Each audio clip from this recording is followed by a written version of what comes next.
Hey everybody, I'm trying something a little bit different. I hope this works. If it doesn't, I guess you're forgiven from having to do these notes.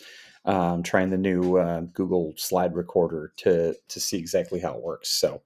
What we're going to do today is we're going to go over two slides, which you should write down in your notebooks, and then when you get done with that, the crash course psychological disorders assignment is waiting for you guys in your classroom. So here we go. So today, yesterday we looked a little bit at some statistical stuff having to do with mental disorders and abnormal behavior.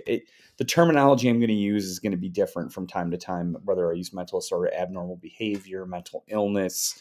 I hope I don't offend anybody with any of my choices. They're all kind of used interchangeably in the psych world. But today we're going to look at the varied parts of the definition of mental disorders. And I wish this was easier. I wish this was something where I could very simply look at you guys and say, here is the one-line definition or two-line definition. But in reality, the definition comes in three parts with the possibility of a couple of bonus parts. And so here we go. All right, for starters, I'll give you an example of each one of these things as we go. People who suffer from mental disorders are people that have discomfort more or less continuously, or kind of put a cheater definition in parentheses there, personal distress. Now, take in mind, you don't have to have every one of these things in order to be qualified as a mental disorder. And I underline the keywords. And the thing about discomfort is when we think discomfort, we think, oh, my ankle hurts because I sprained it, or oh, it's way too hot in here. But kind of like what the people that define these terms mean when they say discomfort is this is something that makes it difficult and possibly hard to fit into regular society. It's not truly like a pain threshold thing, or obviously in some cases it is kind of a pain related thing. Like anxiety can actually cause physical pain, but in some cases that discomfort can be something like in my case, my attention span is very short, which makes it very hard for me to kind of function normally in social situations that I find to be boring.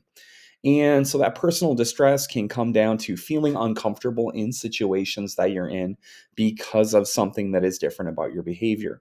If we look at like Sybil, Sybil's different personalities, obviously had discomfort based on certain situations like being touched, or obviously piano music was a trigger for Sybil. People that have post-traumatic stress disorder, certain situations, loud noises can cause discomfort. My father's a Vietnam vet, and when he came back from Vietnam, loud sounds like fireworks, even still today, he doesn't like fireworks because of loud banging sounds, causes discomfort. And by more or less continuously, what we mean is it isn't a 24/7 thing, but it has the ability to perk up whenever it might happen. So personal distress. The second part of the definition is, anxiety, worry, and depression. Sorry, I all thought myself. Um, the second part is behaves in a bizarre fashion or is deviant. Now, I've always found this part of the definition a little bit tricky because what is bizarre? Um, 50 years ago, people would have thought neck tattoos were bizarre. Now we're coming to see them as being more common. People would have thought that, what do they call it? I think mermaid hair, where it's like blue and purple and all that stuff. People would have thought that was bizarre. Now we think that's normal. Um, in this case, it is something, when we use the word deviant, again in parentheses there, we're talking about something that is outside of socially acceptable. And so, for instance, someone with a phobia of dogs is behaving in a bizarre fashion because they are worried about there being a dog in a situation where there really isn't going to be a dog. Sitting in my classroom right now, if you have a dog phobia, you're worried that a dog could come walking in at any moment. When in reality, honestly, in 26 years in that existence of that classroom, there's probably been a dog in that room like 5 times. 5 times, 26 years. It's crazy, the low percentage chance. Obviously, in the case of anxiety, people can have anxiety so bad they won't leave their own home or a familiar setting. That is going to be considered bizarre. Hearing voices for a schizophrenic is going to be considered deviant behavior. Some people, for instance, that have antisocial personality disorder, serial killers and things like that's obviously a pretty major form of deviance. I kill the people and hide the bodies in my backyard. And so these are going to be things that are bizarre. Now, everybody does things that are bizarre from time to time. I classically tell a story that when I was a little kid, I like to run my head into the refrigerator for some reason. Um, I think I turned out relatively normal. I can count to five accurately and things like that. Um, but some people would say, like, my ADHD causes me to behave in a bizarre fashion because my attention span is so short and I'm so easily like knocked off track. Okay. Now, the next one, very inefficient. Inefficient being the underlying word here. So you can't do regular everyday things. It makes them maladaptive. Maladaptive just basically means you can't, you can't sit and do things. Inefficiency comes in a number of different ways. Can't perform regular everyday tasks out of fear, because of anxiety of something that could happen because your attention span is so short. There's a lot of different ways that inefficiency manifests itself. Now, the difficult part of this is these are the three main core pieces of the definition. And you may be sitting there right now going, "Well, I have some personal distress, and sometimes I act a little weird, and I'm staring at the blocks on the wall rather than paying attention. Boy, I'm inefficient."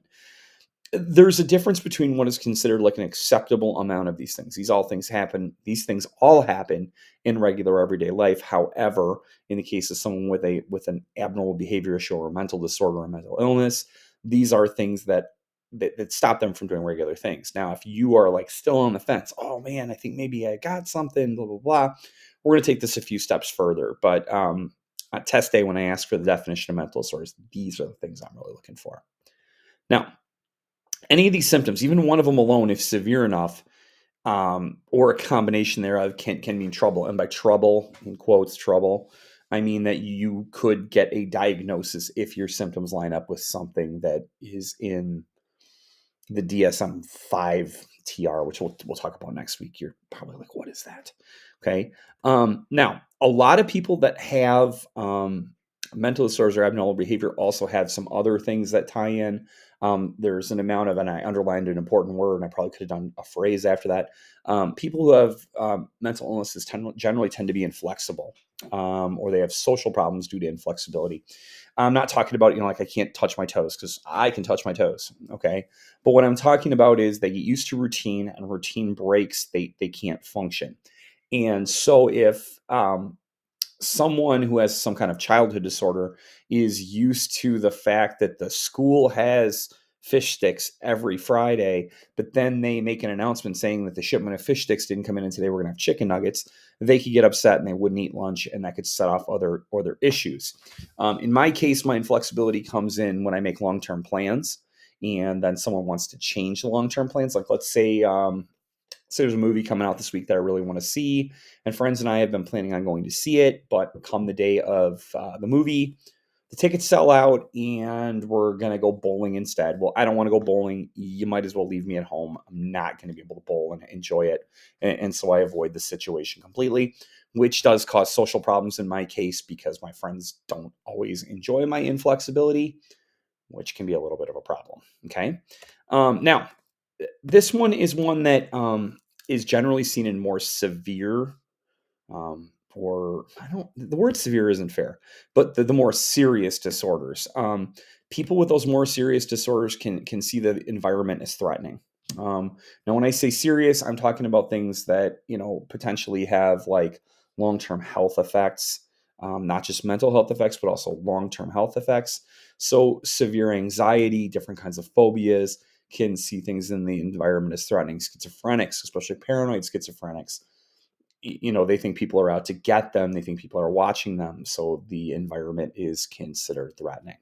Now, again, that's about a 9-minute video or so, give or take a little bit, on disorders. I hope you guys got a little bit out of that. If I went too fast for you, or my examples didn't make sense, remember you can always stop, pause, and rewind. Give it a chance, see what you get. Now, when you get done with this and you close up that notebook or X out of the document, remember to go into Classroom and work on the crash course, psychological disorders. That's going to be due next week. All right. If you have any questions, give me a chat. I'm probably on the road, so I don't necessarily know that I'll answer, but I will get to you as soon as I can. All right. It was good to talk to you. I will see you guys next week. Have a great weekend.